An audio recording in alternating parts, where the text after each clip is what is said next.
السلام علیکم ورحمۃ اللہ وبرکاتہ نحمدہ ونصلی علی رسولہ الکریم اما بعد فاعوذ باللہ من الشیطان الرجیم بسم اللہ الرحمن الرحیم۔ حضرات محترم، ایک مرتبہ درود پاک پڑھ لیجئے۔ اللہم صلی علی سیدنا و نبینا و مولانا محمد وبارک وسلم صلو علیہ وسلم صلاۃ و سلام علیک یا رسول اللہ صلی اللہ تعالی علیہ وسلم۔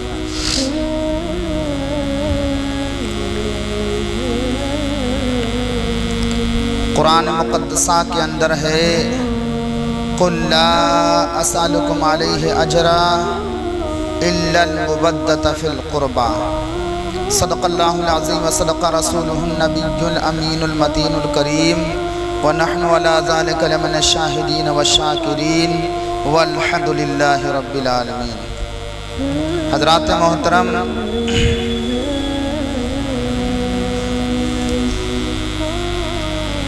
میں نے جس آیت کریمہ کی تلاوت کرنے کا شرف حاصل کیا ہے، اللہ رب العزت جل مجدہ ارشاد فرماتا ہے کہ اے حبیب، آپ لوگوں سے کہہ دیں کہ ہم اس پر کچھ نہیں طلب کرتے الا المودۃ فی القربى، مگر اپنی آل اولاد کی محبت۔ تو حضرات محترم، آج محرم الحرام کی 30ویں تاریخ ہے، 30 تاریخ ہو چکی ہے، اور مسلسل یہ 4-5 جمعوں سے ذکر امام حسین چل رہا ہے، اور آج بھی انشاءاللہ سیرت امام حسین کے اوپر کچھ بیان کروں گا انشاءاللہ تعالی، اور اس کے بعد انشاءاللہ آپ کی ہی خاندان کا ذکر ہوگا، چونکہ یہ سفر اور محرم دونوں آپ ہی کے مہینے ہیں۔ تو انشاءاللہ تعالی اسی پر گفتگو ہوگی، لیکن آج انشاءاللہ تعالی امام حسین کی سیرت پر ذکر ہوگا۔ تو ایک مرتبہ اور درود پاک پڑھ لیجئے۔ اللہم صلی علی سیدنا و نبینا و مولانا محمد وبارک وسلم صلو علیہ وسلم صلاۃ و سلام علیک یا رسول اللہ صلی اللہ تعالی علیہ وسلم۔ حضرات محترم، قرآن پاک کی میں نے آیت مبارکہ پڑھی جس میں اللہ رب العزت جل مجدہ ارشاد فرماتا ہے کہ اے حبیب، آپ لوگوں سے ارشاد فرما دیں، آپ لوگوں سے کہہ دیں کہ ہم اس پر، یعنی جو آپ نے ساری زندگی مشقتیں اٹھائیں، تکلیفیں برداشت کی، اور بڑی بڑی مصیبتوں کا سامنا کیا، اور ساری زندگی اس دین کے لیے آپ بھوکے اور پیاسے رہے، اور آپ نے خدا کا پیغام بندوں تک پہنچایا، تو یہ ساری خدمتیں آپ نے اس امت کے لیے کی، لیکن اس پر کچھ اجر نہیں آپ نے مانگا، کچھ اجرت نہیں آپ نے طلب کی۔ آپ نے اس تبلیغ رسالت پر کبھی امت سے مطالبہ نہیں کیا، اور اگر امت نے چاہا کہ حضور کو کچھ دیا جائے تو پھر اللہ رب العزت جل مجدہ نے ارشاد فرمایا، اے حبیب، یہ جو نذرانے لے کر کے آئے ہیں ان کے نذرانے واپس کر دو، یہ جو دولت اور سرمایہ اور مال و دولت کی بات کرتے ہیں ان کو واپس کر دو، اور ان سے کہو کہ یہ ہمیں نہیں چاہیے، بلکہ صرف اپنی آل اولاد کی محبت کا تم سے مطالبہ کرتے ہیں۔ جب میری آل اولاد تمہارے سامنے آئے یا کسی مصیبت میں پھنسی ہوئی ہو اور تم وہاں موجود ہو، یا ان پر کسی طرح کی کوئی بڑی مصیبت آن پڑے اور تم کو اس کی خبر یا اس کی اطلاع مل جائے، تو تم ان کی مدد کرنا، ان کی روبرو رہنا، ان کا ساتھ دینا۔ اگر جان کی باری آئے تو جان لٹا دینا، اور اگر مال کی باری آئے تو مال نچھاور کر دینا، لیکن میری آل اولاد کے ساتھ سچی عقیدت اور محبت رکھنا۔ یہ محبت کل قیامت کے دن تمہاری کام آئے گی۔ چونکہ حضور نے ارشاد فرمایا کہ سارے رشتے ناتے دنیا کے دنیا ہی تک ہیں، آخرت میں کسی کا رشتہ کسی کے ساتھ نہ ہوگا۔ آج ہمارے رشتہ آپ کے ساتھ ہے، آپ کا رشتہ ہمارے ساتھ ہے، لیکن بروز قیامت یہ سارے رشتے ٹوٹ جائیں گے۔ کل قیامت کے دن ایک ہی رشتہ جڑا ہوگا، وہ حضور کی آل اولاد کا رشتہ ہوگا۔ تو اب جو حضور کی آل اولاد سے سچی عقیدت و محبت کرے گا تو کل قیامت کے دن وہی رشتہ ہماری بخشش کا ذریعہ بنے گا۔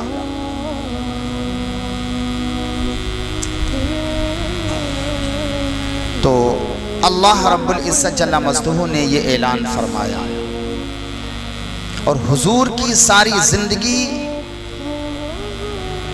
اس بات کا درس دیتے رہی کہ میری آل اولاد سے سچی محبت کرو۔ یہ محرم کا مہینے کی آخری دن، آخری تاریخ ہے، 30 تاریخ، آج چاند ہو جائے گا، مغرب کے بعد سفر کا مہینہ شروع ہو جائے گا۔ یہ مہینہ امام حسین کے نام سے جانا جاتا ہے، اور اس میں امام حسین کا ذکر ہوتا ہے۔ ویسے تو آپ کا ذکر ساری زندگی دلوں میں رکھنا چاہیے۔ یہ مہینہ ان مہینہ نہیں، بلکہ سارے مہینے امام حسین کے ہیں۔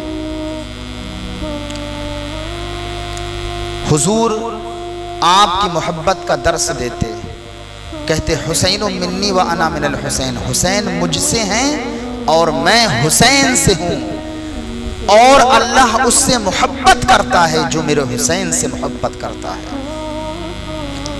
حسین مجھ سے ہیں اور میں حسین سے ہوں۔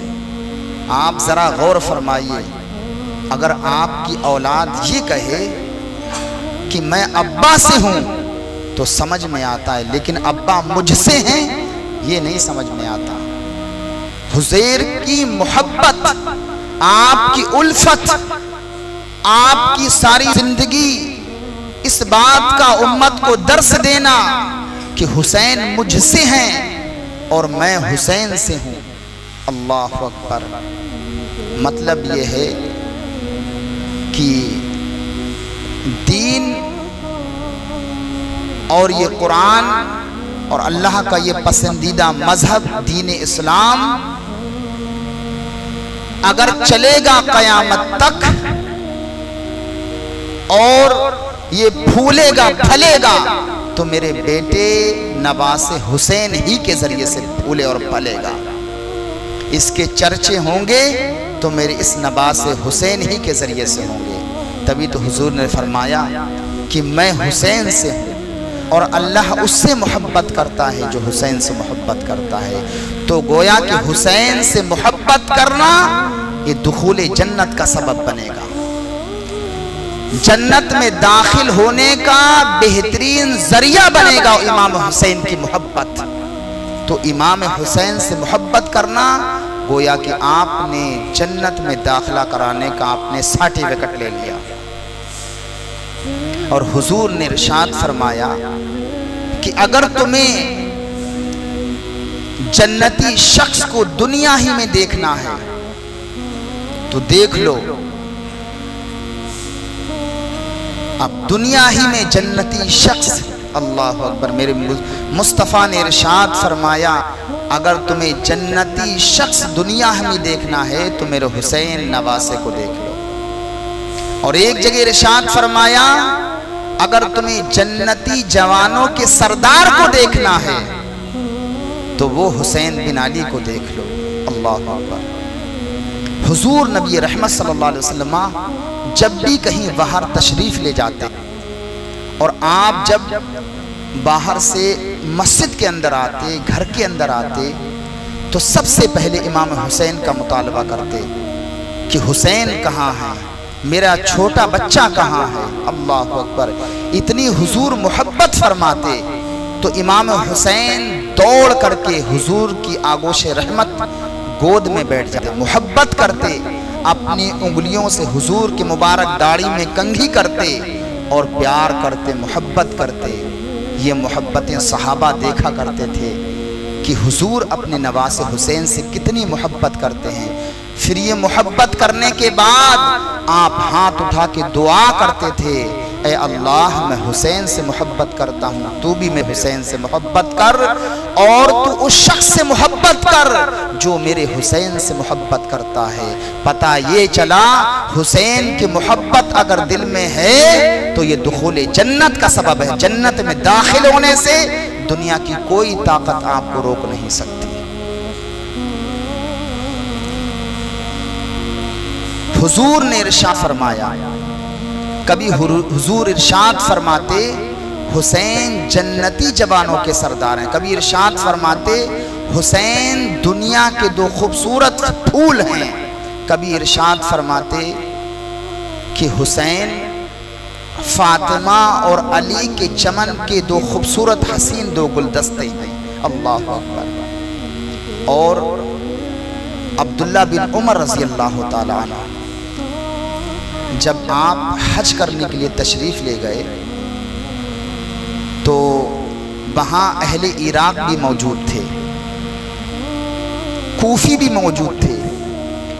جب اسی صحن حرم میں عبداللہ بن عمر سے عمر بن خطاب رضی اللہ تعالیٰ عنہ سے ایک مسئلہ پوچھا کہ حضور اگر صحن حرم میں کوئی مکھی یا مچھر مر جائے تو اس کا کیا حکم ہے؟ بات سمجھ میں آئی؟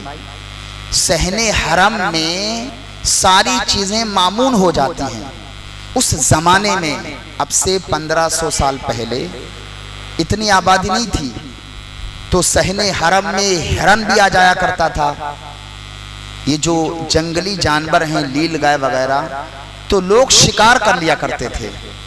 تو شریعت نے منع کیا کہ صحن حرم میں کسی کا بھی جانور کا شکار نہیں کرنا چاہیے، چونکہ شکار کریں گے تو دم دینا پڑے گا۔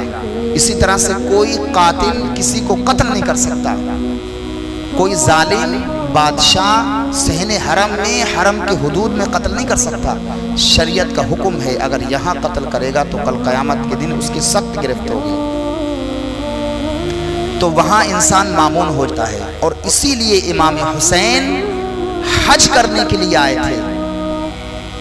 آپ حج کرنے کے لیے آئے تھے، لیکن جب دشمنوں کو دیکھا کہ وہ ہماری طاق میں ہیں، تعاقب میں ہیں، تو آپ نے حج کا ارادہ بدل کے عمرہ کیا، اور پھر آپ وہاں سے کرب و بلا کے میدان میں آپ تشریف لے گئے۔ تو عبداللہ بن عمر رضی اللہ تعالی عنہ سے ان عراقیوں نے، کوفیوں نے مسئلہ پوچھا۔ کس کا مسئلہ پوچھا؟ مکھی اور مچھر کے مر جانے کا۔ تو آپ کو بڑا تعجب ہوا اور آپ نے کہا کہ تم لوگ اتنا اب پرہیزگاری اور متقی، اور وہی ہے نا مثال کہ 100 چوہے کھا کر بلی حج کو چلی۔ پھر عبداللہ بن عمر رضی اللہ تعالیٰ عنہ نے مخاطب ہو کر کے لوگوں سے کہا کہ بتائیے یہ مکھی اور مچھر کا مسئلہ پوچھ رہے ہیں، یہ وہی حضرات ہیں جنہوں نے کرب و بلا کے میدان میں امام حسین کو شہید کیا تھا۔ اب یہاں مکھی اور مچھر کی بات کر رہے ہیں۔ بات سمجھ میں آئی آپ کے نہیں؟ کہ اب اتنی پرہیزگاری، اتنا شریعت پر عمل، اتنا دھیان، اس وقت تمہارا یہ دھیان کہاں گیا تھا؟ اس وقت تمہارے دماغ میں شریعت کہاں تھی؟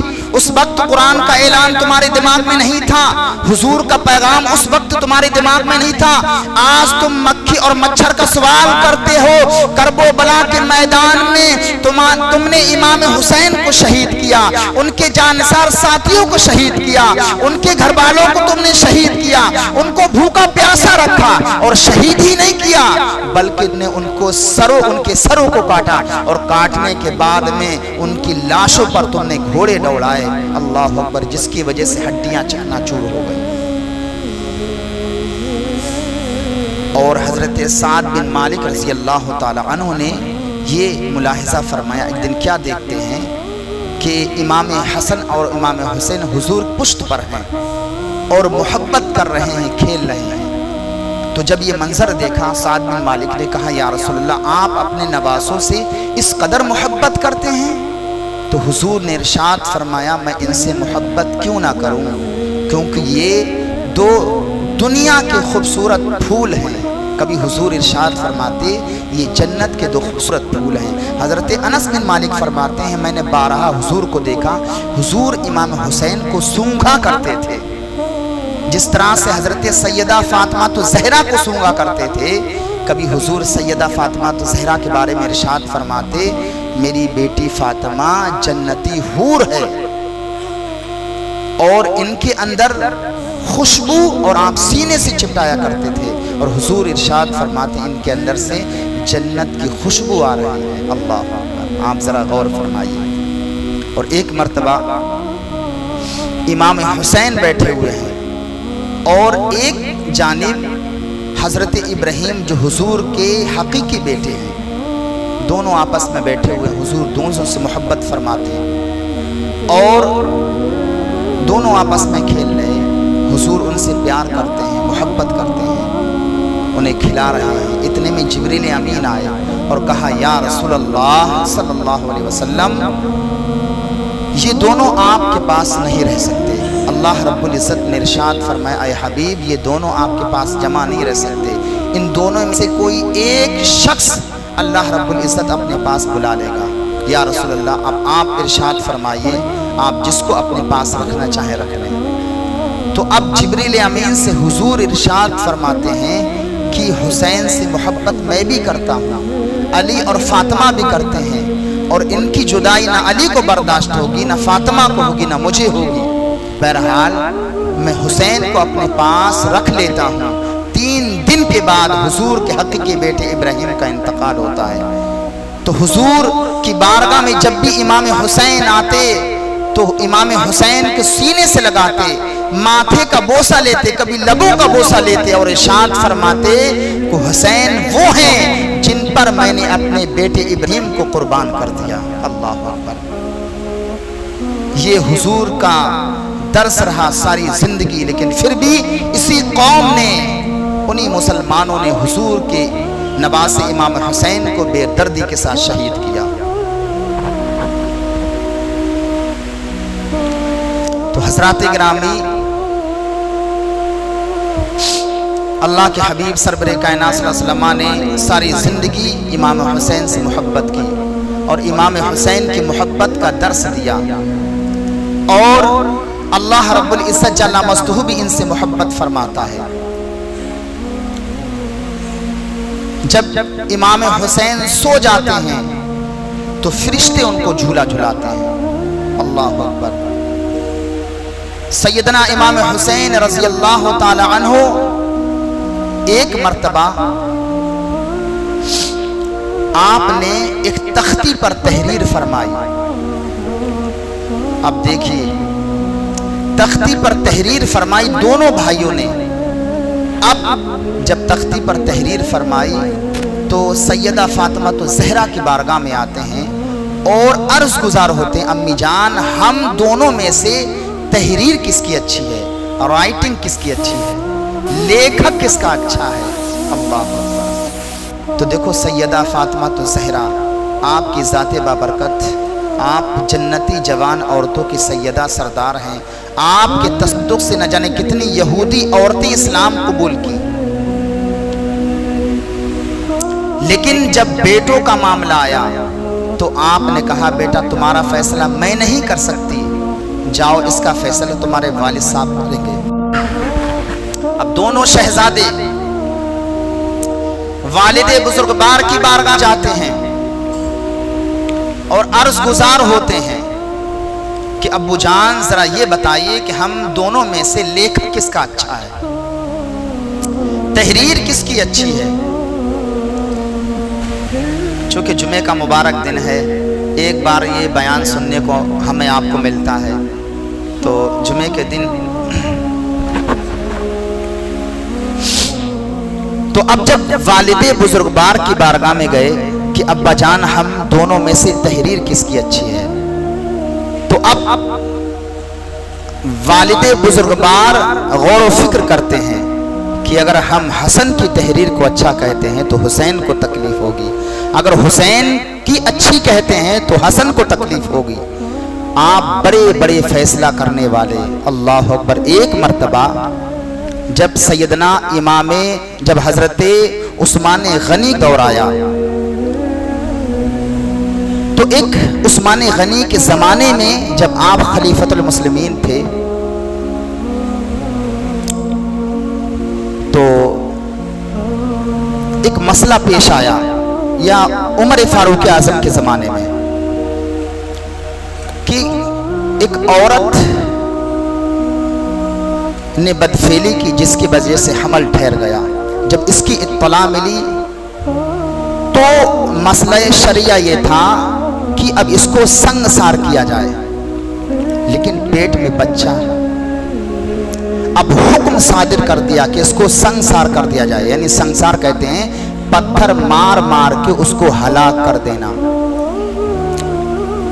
اب جب حضرت علی کو اس کا علم ہوا تو فوراً آپ امیر المؤمنین کی بارگاہ میں گئے اور کہا کہ آپ نے کیوں کر حکم صادر فرمایا، حالانکہ اس کے پیٹ میں تو بچہ ہے۔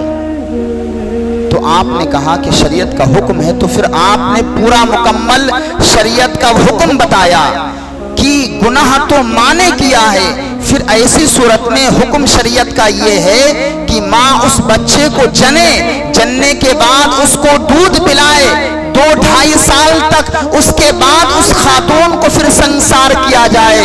تو اس وقت آپ نے ارشاد فرمایا لولا علی لہلک عمر، اگر علی نہ ہوتے عمر ہلاک ہو جاتا، اگر علی نہ ہوتے تو عمر ہلاک ہو جاتا، اس لیے کہ ایسے ایک ناحق بچے کا قتل ہو جاتا۔ تو بڑے بڑے فیصلہ فرمانے والے حضرت علی شیر خدا، لیکن جب دونوں بیٹوں کی باری آتی ہے تو فیصلہ نہیں فرما رہے ہیں۔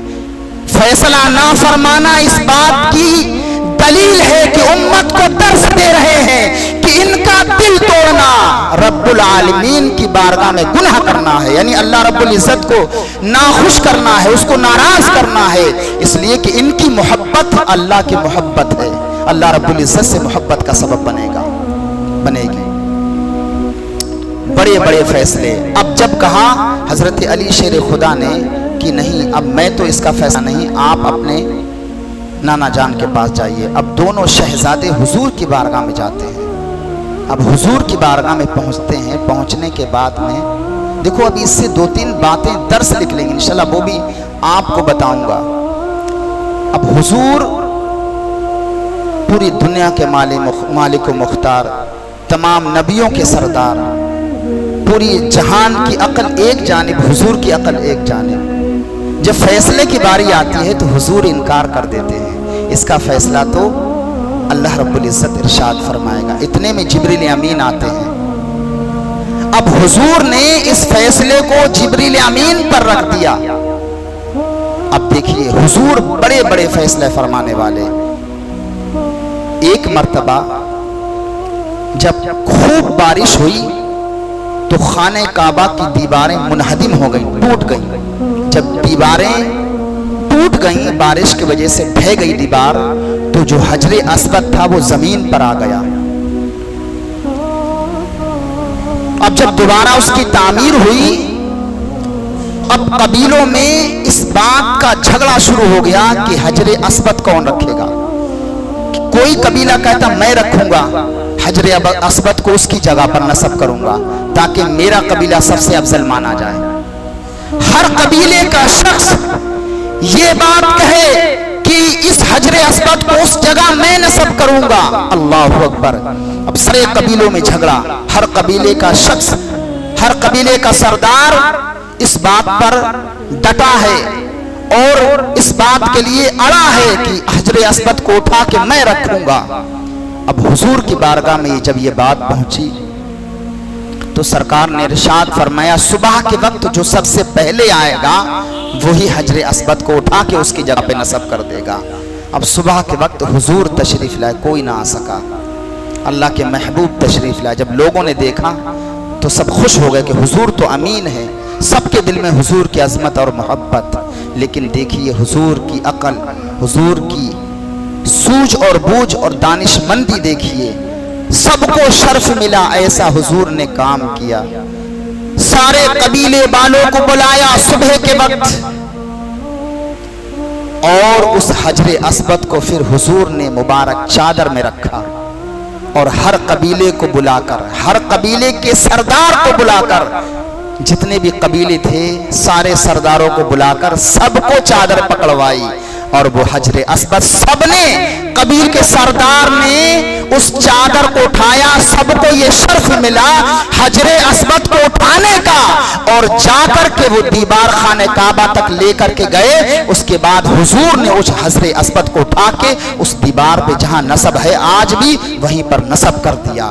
اور پھر اس کے بعد یہ محبت، یہ الفتیں حضور کے دل میں اور ان کے دل میں حضور کی محبتیں کہ یہ شرف کسی ایک کو نہ ملا بلکہ ہر قبیلے کو یہ شرف ملا. ہر قبیلے کا شخص بڑی خوشی سے کہتا یہ اللہ نے شرف دیا کہ میں نے اپنے ہاتھوں سے حجر اسود کو اس کی جگہ پہ نصب کیا. تو ایسے بڑے بڑے فیصلہ فرمانے والے میرے مصطفیٰ رحمت للعالمین لیکن اس فیصلے کو نہیں فرماتے کہ تحریر کس کی ہے. کہا جبریل امین اس کا فیصلہ کریں. جبریل امین آتے کہ یا رسول اللہ اس کا فیصلہ تو اللہ رب العزت جل مجدہ ارشاد فرمائے گا. آپ جنت کا ایک سیب لے کر کے آتے ہیں اور کہا یا رسول اللہ یہ سیب میں اوپر سے گراتا ہوں، جس کی تحریر اچھی ہوگی اس کے اوپر سیب گر جائے گا، اس کی تختی پر سیب گر جائے گا. جب سیب اوپر اس کو اچھالا تو زمین پر آیا تو بیچ سے خود بخود آدھا ہوا. آدھا ٹکڑا سیب کا ایک تختی پر اور آدھا ٹکڑا سیب کی ایک تختی پر. تو فیصلہ کیا ہوا؟ فیصلہ ہوا یہ ہوا کہ تحریری دونوں کی بہتر، دونوں اپنی جگہ پر اچھے ہیں، دونوں جنتی جوانوں کے سردار ہیں. اللہ اکبر. تو حضور نے ساری زندگی اپنے نواسوں کی محبت کا درس دیا. اچھا ایک بات یہاں پر پوائنٹ کی سمجھ میں آتی ہے کہ حضور نے اپنی اولاد سے نواسوں سے محبت کی. حضور امام حسین کے لعاب دہن کو اس طرح سے چوستے رہے جس طرح سے کوئی کھجور کی گٹلی کو چوستا ہے. اتنی محبت کرتے تھے. گود میں بیٹھاتے. کئی مرتبہ ایسا ہوا حضور نماز پڑھا رہے ہیں، امام حسن اور حسین جب حضور سجدے کی حالت میں ہوتے دونوں لوگ پشت پر سوار ہو جاتے. حضور اس وقت تک تسبیح پڑھتے رہتے، حالانکہ تسبیح 3 مرتبہ پڑھنا سنت، 5 مرتبہ پڑھنا مستحب ہے، لیکن سرکار نے نہ جانے کتنی مرتبہ تسبیح پڑھ دی. کب تک؟ جب تک امام حسین حضور کی پشت پر سوار رہے آپ تسبیح پڑھتے رہے. سبحان ربی العالی، سبحان ربی العالی، اللہ کی پاکی اور بلندی آپ بیان کرتے رہے. اور آپ نے سجدے سے سر نہ اٹھایا، سجدے سے سر اسی وقت اٹھایا جب حسن و حسین خود حضور کی پشت مبارک سے اٹھ کر کے آپ چلے گئے. اب جب نہ سلام پھیرا صحابہ نے پوچھا یا رسول اللہ کیا سجدہ میں لمبی تسبیح پڑھنے کا حکم آیا، سجدہ لمبا کرنے کا حکم آیا؟ سرکار نے ارشاد فرمایا نہیں، بلکہ میرے نواسے حسن اور حسین میری پشت پر سوار تھے اور مجھے یہ گوارا نہ ہوا کہ وہ میں سجدے سے سر اٹھاؤں وہ گر جائیں، اس لیے میں نے سجدہ لمبا کر دیا. پتا چلا کہ امام حسین کے خیال اور تصور سے جب ایک نبی کی نماز خراب نہیں ہو سکتی تو اگر امتی کے خیال میں